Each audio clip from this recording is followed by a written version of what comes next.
সকলোৰে সেৱা কৰক, কিন্তু কাৰো পৰা আশা নাৰাখিব, কাৰণ সেৱাৰ প্ৰকৃত মূল্য কেৱল ঐশ্বৰেহে দিব পাৰে, মানুহে নহয়। নমস্কাৰ প্ৰিয় দৰ্শক, আজি মই আপোনালোকক ভগৱান শ্ৰীকৃষ্ণৰ অমৃতবাণী ক'বলৈ বিচাৰিছোঁ, যি অমৃতবাণীয়ে আপোনাৰ মন বুদ্ধি পবিত্ৰ কৰিবলৈ সক্ষম হ'ব পাৰে। ভগৱান শ্ৰীকৃষ্ণই কয় যে ধৰ্ম কৰ্মৰ দ্বাৰা কৰা হয়, কৰ্ম অবিহনে ধৰ্মৰ কোনো সংজ্ঞা নাই। মানুহে প্ৰায়ে সত্য কোৱাৰ পৰা আঁতৰি থাকে বা ভয় কৰে, কিন্তু সত্যক কেতিয়াও লুকুৱাব নোৱাৰি আৰু কেতিয়াও মচিব নোৱাৰি। যিমানেই লুকাই নাৰাখক কিয়, সত্য নিশ্চয় ওলাই পৰে, কিয়নো সত্য কেতিয়াও ধ্বংস কৰিব নোৱাৰি।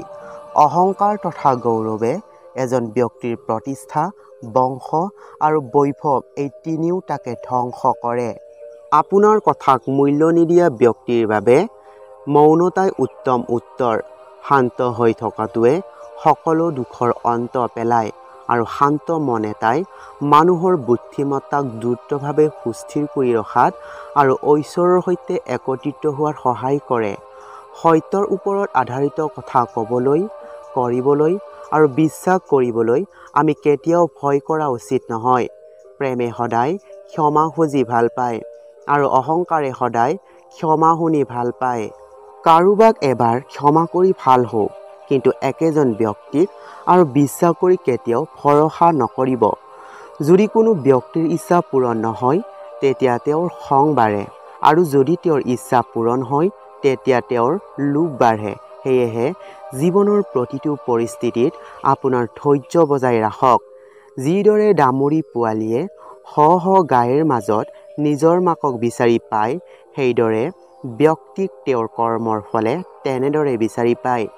যিদৰে মানুহে পুৰণি কাপোৰ খুলি নতুন কাপোৰ পিন্ধে, ঠিক তেনেদৰে আত্মায়ো এটা শৰীৰৰ পৰা ওলাই গৈ আন এটা শৰীৰ ধাৰণ কৰে। মানুহৰ সুখ দুখ, অপমান, লাভ বা লোকচান অনুভৱ কৰাটোৱে হৈছে মনৰ চতুৰালি। যেতিয়া এই পৃথিৱীখন নিজেই স্থায়ী নহয়, তেতিয়া এই পৃথিৱীৰ যিকোনো বস্তুৱে কেনেকৈ স্থায়ী হ'ব পাৰে। মই আৰু তুমি, আমাৰ সকলোৰে বহু জন্ম হৈছে। এইটো মোৰ শেষ জন্ম নহয়, এইটোও তোমাৰ শেষ জন্ম নহয়। বৰ্তমান পৰিস্থিতিত আপোনাৰ যি কৰ্তব্য, সেয়া আপোনাৰ প্ৰকৃত ধৰ্ম। মই কোনো ব্যক্তিৰ ভাগ্য সৃষ্টি নকৰোঁ আৰু কৰ্মৰ ফল কাকো নিদিওঁ। কোনো ব্যক্তি বা জীৱৰ কৰ্মইহে তেওঁৰ ভাগ্যৰ সৃষ্টি কৰে।